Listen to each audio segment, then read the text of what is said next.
Alright guys, welcome back to Valorant News. Things have officially gone insane in Valorant Rostermania here. Usually during this period, at least the one thing you can rely on is the world champions will keep their roster together. But in fairness, that's not been the case for the last few seasons, and it's not going to be the case yet again. Evil Geniuses as an organization have informed their players they will not be able to keep them on as it stands. They will have to take massive salary cuts to do so, and therefore almost certainly this team will go its separate ways. Where will they land themselves? Loads of rumors today as to where the likes of Boostio and Com and others might potentially end up here. It's absolute chaos. So much more to follow. Very much enjoyed to your perspective in the comments below. Hit the like button if you enjoy. Subscribe if you're new as always. Again, loads of new subs yesterday, and we're not going to stop today because I'm telling you guys don't want to miss any of the updates that's going to happen on this. So we've got to dive straight into the action. Firstly, Stella and Derek spotted on the VCT global database, gone from 100 Thieves. They are making the rebuild, and the current rumor is that 100 Thieves are building a really impressive team as a result, potentially, of this Evil Geniuses collapse. And we'll get into what that might be in a second, because they have an opportunity to pull off a heist here. There is no doubt about it, and it will likely not include Stella nor Derek. Derek might go somewhere else. He could go maybe to Cloud9. We don't really know what the plan is going to be. Tough to say what's going to happen with Stella. We'll get back to that. Also, Som gone from NRG, so it does seem like NRG have made the call. They will be sticking by Victor and Crashies. Probably with Marved as well, let's not forget. Marved has also been spotted gone from Sentinels. He says coming for revenge. So, yeah, it seems like Marved to NRG, along with Victor and Crashies, and with Chet staying as the coach. Som is gone, FNS is gone. That's what we presently believe. But the issue is that the rumours we've heard for the last several days now get blown out of proportion when this Evil Geniuses thing happens. When potentially all 5 of the World Championship winning players are on the market, that massively changes the way that teams might want to construct their rosters. So the ideas that these teams have had for the last couple of weeks are now very much up in the air again as to whether many more changes than even we expected are potentially going to happen. So big decisions to be made, and it also affects potentially other regions as well. We will discuss Bleed in a few minutes time, but the current rumor is that Bleed Esports, and to be fair, I heard about this, and many people heard about this last year before Bleed were even in franchising, because they won Ascension and they made it through. But even before they were in and they were just in tier 2, they were offering absurd salaries, Bleed. And, you know, you've got to talk about Aspas, you've got to talk about Yay, and now you've maybe even got to talk about Demon1, because the rumor is that Bleed Esports can offer more money than any team in the EMEA and any team in the Americas. And, you know, given the fact that the whole esports winter thing, the teams are cutting salaries, they're cutting costs where they can. We'll certainly see that with Evil Geniuses.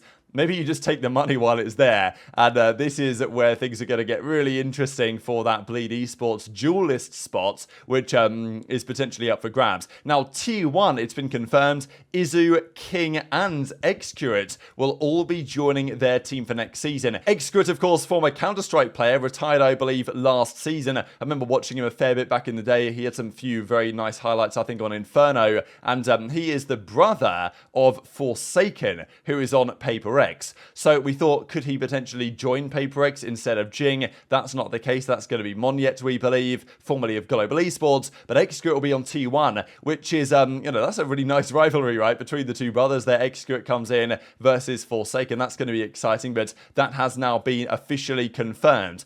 Let's talk about the rumors. There were some very cryptic tweets starting to emerge, and as Zekan says, you know, they won't even let me leak the rosters. What's even the point of working here? This then was the start of it all yesterday, when Ethan tweeted this out. I miss old esports, where if you were good, you were on a good team, where there was something to grind for, and if you did it successfully, you got to reap the benefits, where winning was everything. Now, this I thought was just a kind of a nice reminiscent statement about the way that esports used to be, which is true. You know, back in the early days, when, let's not forget, the players weren't getting paid barely anything, they would make money by winning tournaments. They would go to events and, you know, they'd maybe pay for themselves to get there, and the prize money might not be big, but winning at those tournaments was what mattered. Whereas nowadays, I thought really this was a statement, the fact that a lot of players, they're quite happy to get, you know, top 6, top 8, just kind of be around the league because they get paid good money for doing so, and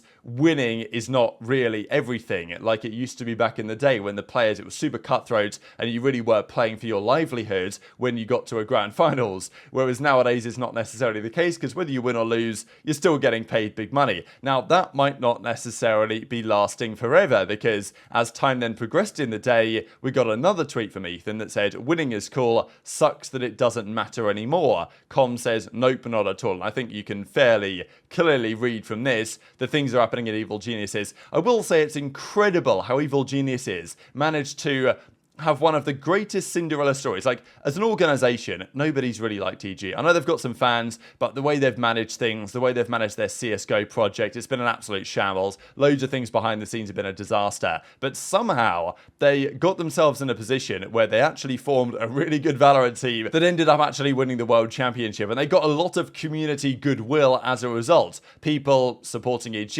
Okay, some people didn't want them to win because of the Demon1, the trash talk and all this. But still, they got a lot of support and, you know, for this Cinderella run, because it was a crazy, you know, it's not going to happen at esports again for a long time, I think, to see something like the Evil Geniuses story occur. And immediately after the World Championship, they do this terrible merch drop that everyone roasts them for. They then do a terrible follow-up. So, you know, already they're eroding some of that goodwill. And now they're going to blow up their team. It's been very clear for quite some time at this point that the salaries, especially in the Americas and in North America especially, have been just way too high. Players getting paid $20, $30, maybe even more $1,000 a month to play Valorant is, you know, optimistic to say the very least, when the content, the sponsorships, the revenue isn't necessarily there, and there's not just infinite VC money flowing in as there was during 2021 and when there were all these like government subsidies in place. Times are changing. These organizations know that if they're actually to survive, they need to be way more lean,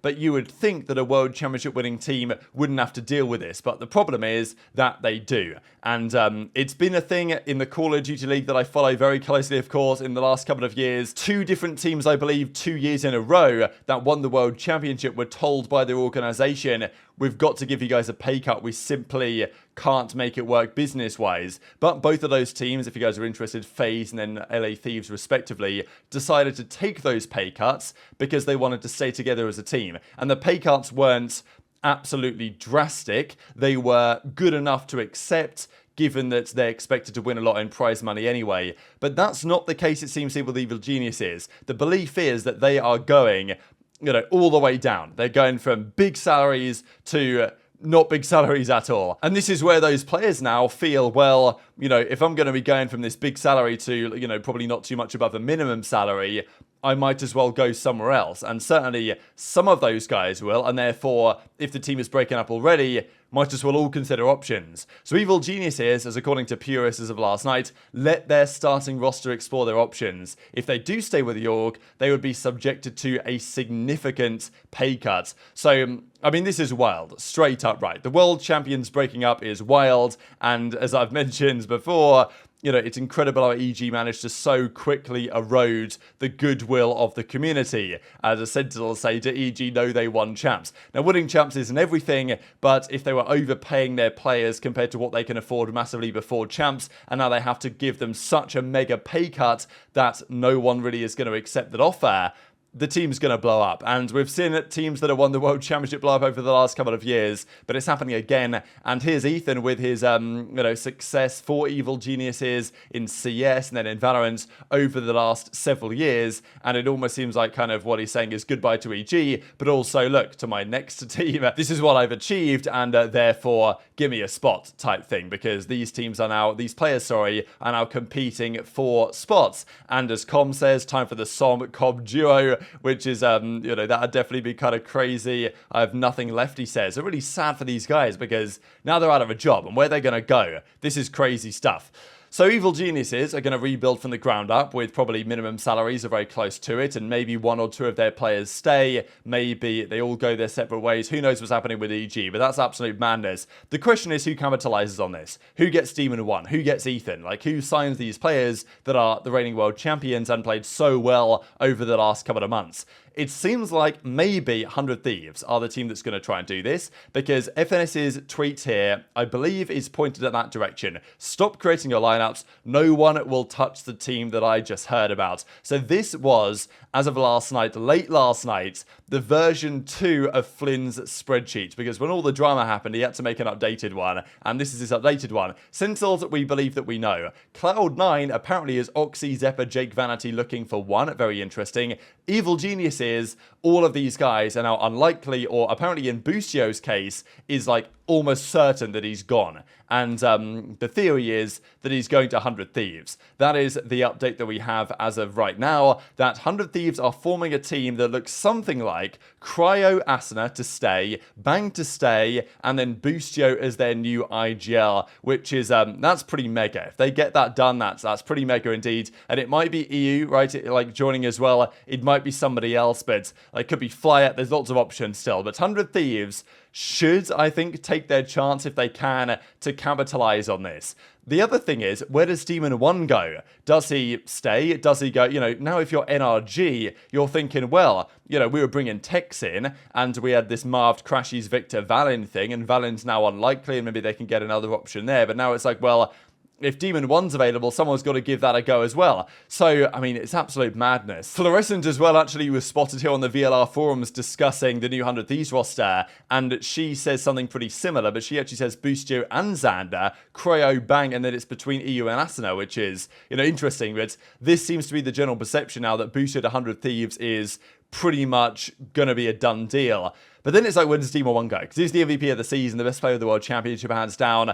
This account here, I have no idea whether this account has any actual legitimate sources. It's but to be fair, the other day there was an account that I thought the same thing about, and they got the Monyet story correct. But this account says, sources, Demon1 has re-signed a multi-year deal. This feels unlikely that he would, given all the drama, sign a new multi-year deal. You know, if he has, he's probably an idiot, to be honest. But I think that's a good decision. And we saw Tens actually was spotted on the contract database with a 1-year extension. So Tens' deal is now to the end of 2024. So they've just signed a 1-year deal, which I think is pretty wise, because a multi-year deal only hurts you when you sign to an organization that can just cut you anyway, because, you know, these contracts can change on a whim. And it doesn't feel like that's the case, because Demon1 then tweets out what looks best. Blue, red, black, you know, so he's thinking, oh, you know, Sentinels, 100 Thieves, Cloud9, whatever. So, yeah, we'll see. But my feeling is that Demon1 is probably free and is now considering serious opportunities, and teams will surely be scrambling to get this guy, including quite possibly